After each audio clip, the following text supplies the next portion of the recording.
Welcome to Tenor Tech, where I solve the problems you didn't even know you had. You begin by preparing quickly. Plug the case into power and make sure both earbuds show charging. Once they are at least half charged, open Bluetooth on your phone and remove or forget the QC Earbuds Roman 2 to avoid auto-reconnect. Make sure you have the Bose Music app available for repairing later.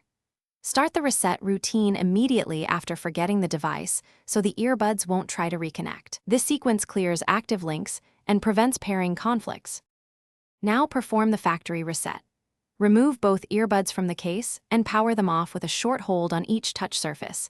Then press and hold both touch sensors together for about 10 seconds until the status LEDs change or you hear the reset tone.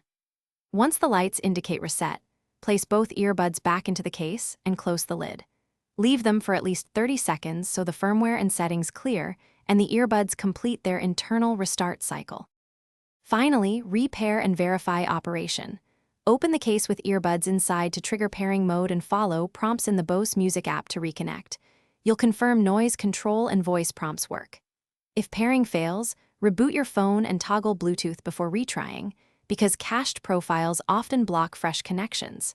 If problems persist, check for firmware in the Bose app and update. Make sure interference is minimal. One quick tip: try a different phone to Thanks for watching. Subscribe to keep your life in tune.